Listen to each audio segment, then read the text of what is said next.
Kaleshwaram project అధ్యయనం కోసం ఇవాళ ఎన్డీఎస్ఏ నిపుణుల కమిటీ హైదరాబాద్కు రానుంది. రీసెర్చ్ ల్యాబొరేటరీలో బ్యారేజీల నమూనాలను పరిశీలించనుంది. ఇక మేడిగడ్డ, అన్నారం, సుందిళ్ల ప్రాజెక్టు అధికారులతో భేటీ కానున్నారు. ప్లానింగ్ నుంచి డీపీఆర్ తయారీ, హైడ్రాలజీ ఇన్వెస్టిగేషన్, డిజైన్లను ఆమోదించిన సీడీఓ అధికారులతో ఎన్డీఎస్ఏ నిపుణుల కమిటీ భేటీ కానుంది. తక్షణం తీసుకోవాల్సిన చర్యలు, ముందస్తు జాగ్రత్తలపై కొన్ని సూచనలు చేయనున్నట్టు సమాచారం. ఈ నెల 22 వరకు హైదరాబాద్లోనే చంద్రశేఖర్ అయ్యర్ కమిటీ పర్యటించనుంది.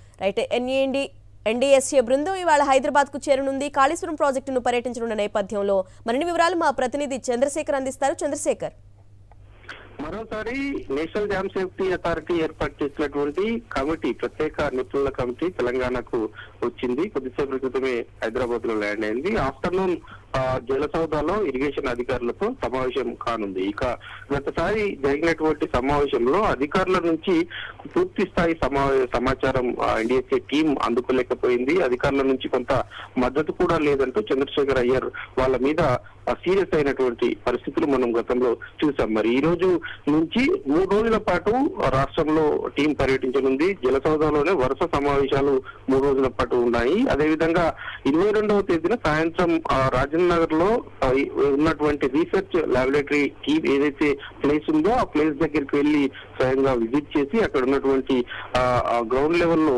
ఉన్నటువంటి డాక్యుమెంట్స్ అన్నింటిని కూడా పరిశీలించేటువంటి అవకాశాలు అయితే ఉన్నాయి. దాంతో పాటు ఈ 2 రోజులలో మేడిగడ్డ, అన్నారం, సుందిళ్ల ఈ 3 బ్యారేజీలలో పనిచేసినటువంటి అధికారులతో మరోసారి భేటీ అయ్యేటువంటి అవకాశాలు ఉన్నాయి. ఇక రేపు సిడిఓ సంబంధించినటువంటి అధికారులు, ముఖ్యంగా డిజైన్ కి సంబంధించినటువంటి అధికారులతో భేటీ అయ్యేటువంటి అవకాశాలు కనిపిస్తా ఉన్నాయి. ఎందుకంటే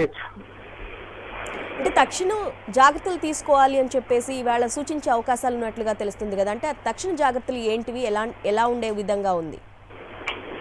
తక్షణ జాగ్రత్తలకు సంబంధించినటువంటి విషయంలో ఇప్పటికే ప్రభుత్వానికి సూచనలు చేసింది. అక్కడ ఉన్నటువంటి వాటర్ అంతా కూడా రిలీజ్ చేయాల్సిందే.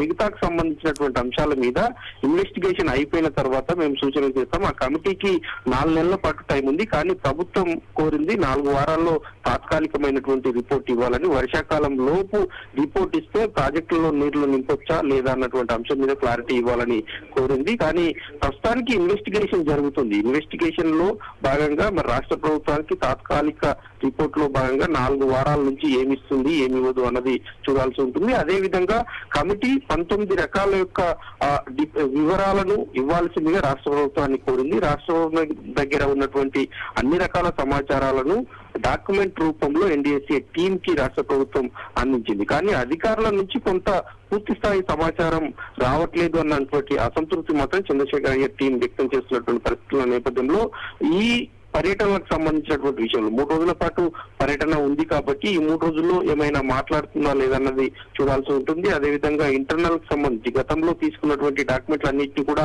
పరిశీలించారు అన్నటువంటి సమాచారం ఉంది కాబట్టి ఆ డాక్యుమెంట్స్ బేస్డ్ గా రాష్ట్ర ప్రభుత్వానికి ఇంకా ఏదైనా అదనపు సమాచారం ఇస్తుందా లేదన్నది చూడాల్సి ఉంటుంది. ఓవరాల్ గా చూసుకుంటే ఈ నెల 22వ తేదీ వరకు హైదరాబాద్ లోనే ఈ టీం ఉంటుంది. అధికారులతో భేటీ అవుతుంది. ల్యాబొరేటరీకి సంబంధించినటువంటి రీసెర్చ్ అధికారులతో కూడా సమాచారం తీసుకునేటువంటి అవకాశాలు ఉన్నటువంటి నేపథ్యంలో తాత్కాలిక రిపోర్ట్ లో భాగంగా ఏమైనా ఇంటర్నల్ లీక్స్ రాష్ట్ర ప్రభుత్వానికి ఇస్తుందా లేదా అన్నది చూడాల్సి ఉంటుంది.